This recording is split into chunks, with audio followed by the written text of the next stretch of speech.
In the last few weeks, we've been covering a wide range of events that were happening in the Pacific War, from Ceylon in the Indian Ocean to the Solomon Islands in the South Pacific. But one of the regions that we have neglected during this time is none other than Burma, which saw heavy fighting during these last few weeks as the victorious Japanese advanced towards the Burma Road. The Chinese forces tried to stop them in their tracks, and the decimated British soldiers took new positions in defense of India. So today, we're going to cover the developments in the Burma Road campaign, as well as the decisive actions of General Joseph Stilwell. Your continued support allows us to expand our work, and we're so grateful for that. We're always eager to create more videos for you, and we think that you'll enjoy our documentaries on post-World War II history over on the Cold War channel, and our Wizards and Warriors channel, which focuses on the fantasy and sci-fi lore battle documentaries. We've also recently started a TikTok channel and would appreciate your support on that new platform. Consider subscribing to all three. The links are in the description and pinned comment. Thanks for being with us.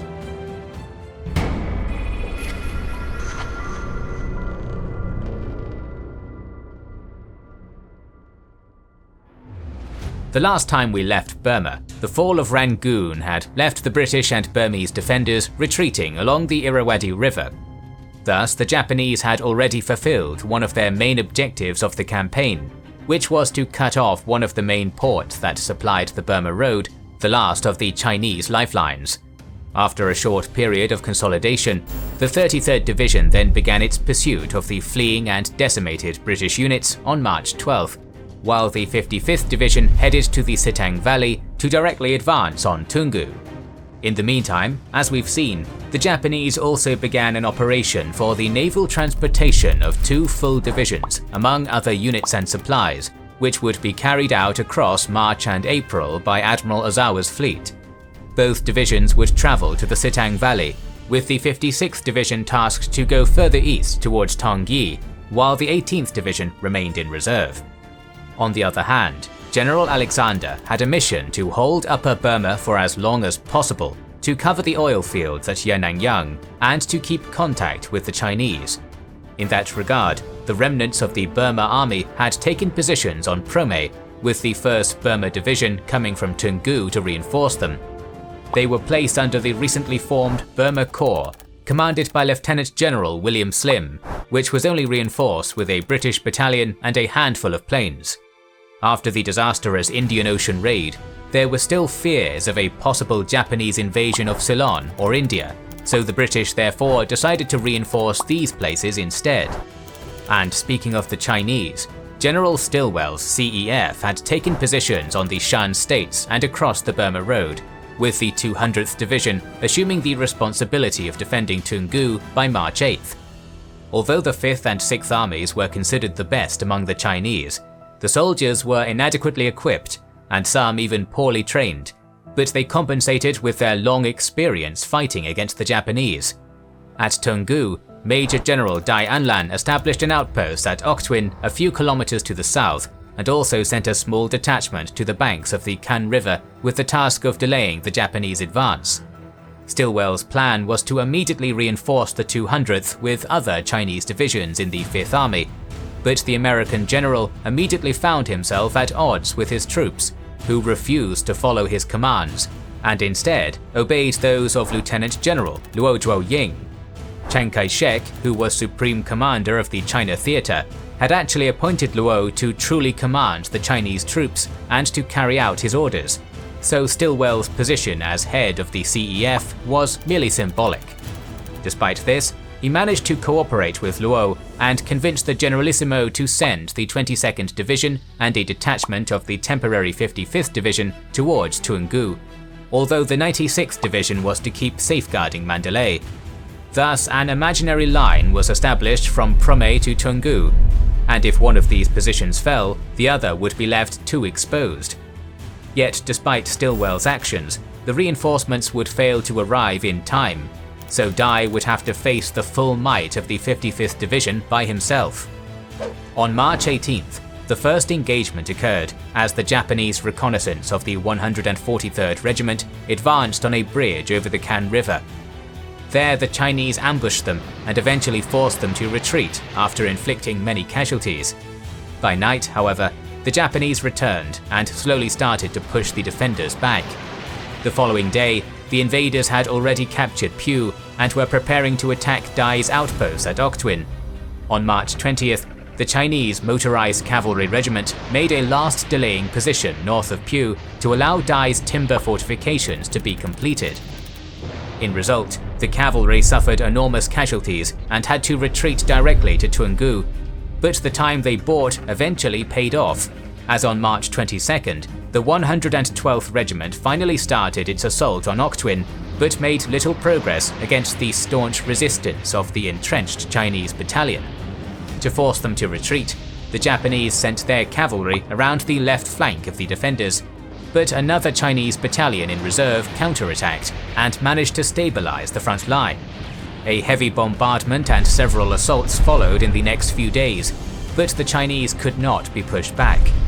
Only a second flanking maneuver on March 23rd, this time against the right side of the Chinese, could put some heavy pressure on the defenders. The Chinese then continued to resist until nightfall, and finally fell back to their main line on Toungoo by March 24th. But that same day, as the Chinese retreated, the 143rd Regiment, with the help of the local Burmese, got to advance through the jungles west of Toungoo towards the north of the city, capturing the lightly defended Kyungon airfield, and thus encircling Dai's men. This forced the Chinese general to concentrate his men within the city walls of Toungoo, with his headquarters moving to the eastern bank of the Sitang River to secure an escape route eastwards. At dawn on March 25th, the Japanese commenced their assault against all three sides of the city, trying to force the defenders towards the Sitang, where they would be annihilated. The besieged Chinese again offered staunch resistance, but by night, some Japanese troops had infiltrated the northwestern part of the city. The following day, a renewed Japanese assault managed to take the southwestern corner of the city, but failed to make further progress due to the large amount of losses. Chinese counterattacks against the lost territories also failed and cost the defenders many lives, something that allowed the invaders to secure the whole western part of the city. A heavy bombardment of the remaining Chinese positions followed in the next days, which inflicted heavy casualties on the defenders, but the Japanese couldn't capitalize on this as they had suffered many losses as well. On March 26th, the 22nd Division also arrived to the north of Yadesha to relieve the besieged 200th Division, thus threatening the position of the 143rd Regiment and forcing them to send a battalion to block the advance of the Chinese soldiers. Yet to Stilwell's surprise, the 22nd refused to follow his commands and attack the invaders, as Chiang had instructed them to never go on the offensive. 2 days later, with the 22nd still not moving, the Japanese were reinforced by some heavy field artillery, with which they managed to destroy many Chinese strongpoints. Despite this, the fierce defenders continued to hold on to their positions on the eastern side of the city. But at the same time, the 56th Division finally arrived to support the attack on Toungoo and then continue their drive towards the Shan states. During the night of March 28th, the 56th moved to the eastern bank of the Sitang River at Wegyi and headed towards Dai's headquarters. If this position fell, then the 200th would be completely encircled, so the general sent a battalion to reinforce the defenders there. The tenacious Chinese soldiers fiercely resisted against the simultaneous assaults of the 55th and 56th Divisions, but by March 29th, opposition on the eastern bank of the Sitang had been overrun. Facing complete annihilation, Dai then had no other choice but to order the withdrawal of his troops to the east and then to the north along the river.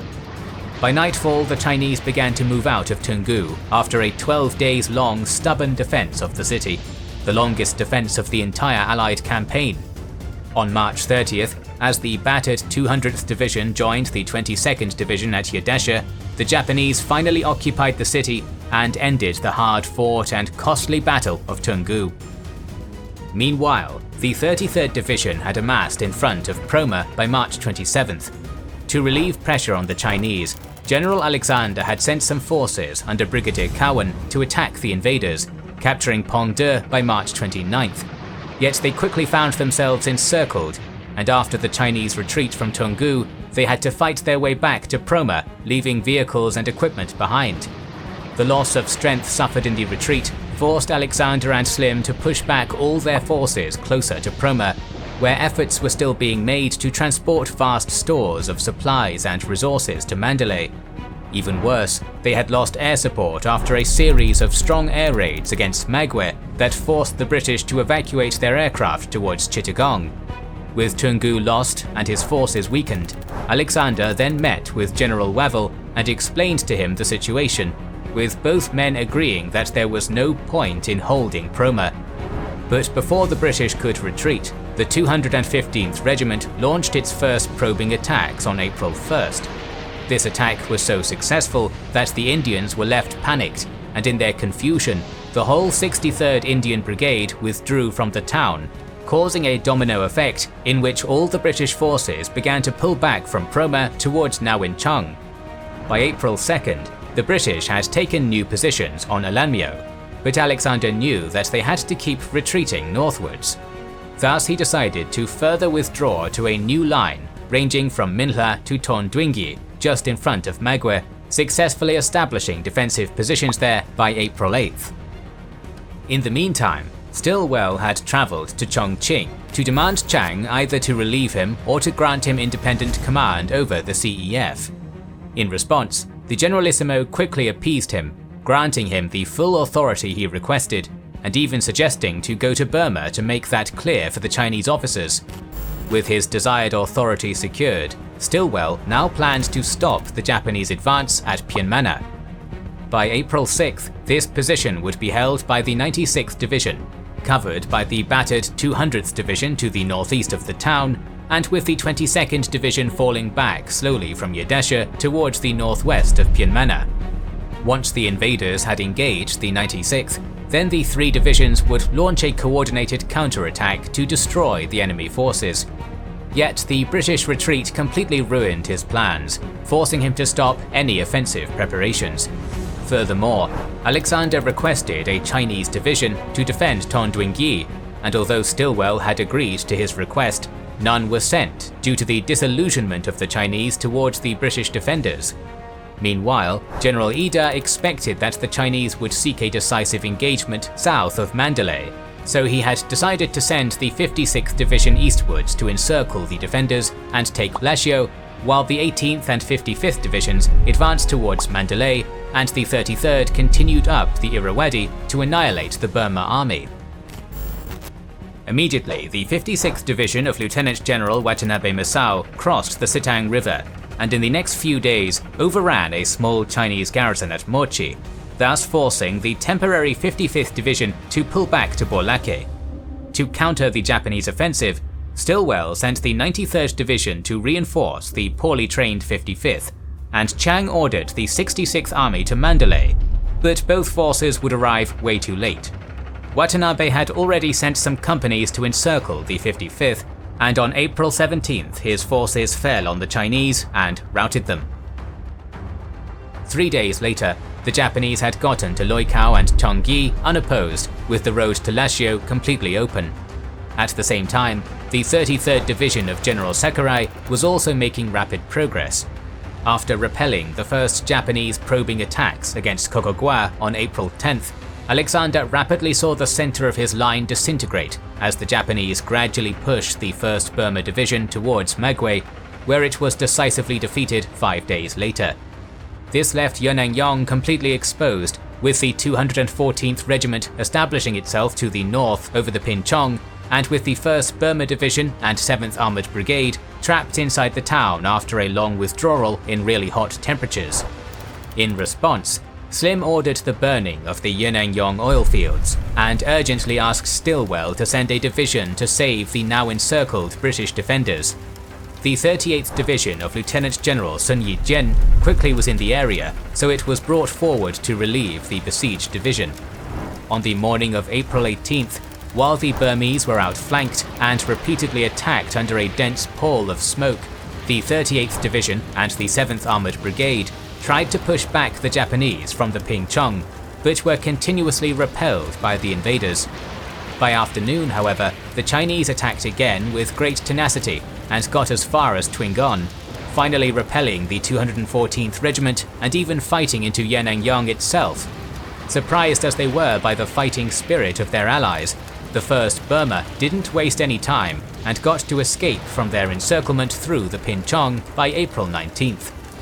Although Sakurai's men had suffered many casualties against the determined Chinese soldiers, Sun finally had to order the withdrawal northwards, covering the British as they escaped. Despite this, Stilwell and Alexander were still planning to counterattack Magway with the 17th Indian Division, while the Chinese launched their main offensive from Pyinmana. But upon learning that the 6th Army had been overrun and was now withdrawing eastwards, Stilwell had to scrap his offensive plans yet again. He then quickly sent the 200th Division towards Tongyi to stop the Japanese advance on Lashio, and also ordered the 96th Division to delay the invaders while the remaining Allied forces pulled back to Meiktila and Thesi. In doing so, the 96th was badly beaten, suffering heavy casualties as Japanese tanks caught them on the road on April 24th. At the same time, the 66th Army had been ordered to defend Lashio, but it failed to concentrate there in time. And to the south, the 200th attacked Tongyi and defeated the Japanese garrison there. Invigorated by their victory, the 200th then continued forward to Loilem, reaching the town on April 29th, but finding the enemy already there. Despite clearing another garrison from the town, the 148th Regiment had already entered into Lashio on that day, and the Burma Road was now in the firm hands of Matsuyama and his 56th Division. Stilwell now had no other choice but to retreat, either back to Yunnan or to India. Meanwhile, with the deadly monsoon season approaching, Alexander and Slim had decided to do the same, with their goal being to reach India either through Imphal or via the Hukong Valley. This would deny General Ida the chance to have a decisive victory and thus destroy the Burma army. So a race would begin in the following weeks to escape Burma or get annihilated. Next week, we're going to take a short break to prepare for one of the most important naval battles of the entire war. So join us in 2 weeks for the first carrier battle of the war, the Battle of the Coral Sea. If you don't want to miss any episodes, make sure you are subscribed and have pressed the bell button. Please consider liking, commenting and sharing, it helps immensely. Our videos would be impossible without our kind patrons and YouTube channel members, whose ranks you can join via the links in the description to know our schedule, get early access to our videos, access our Discord, and much more. This is the Kings and Generals channel, and we will catch you on the next one.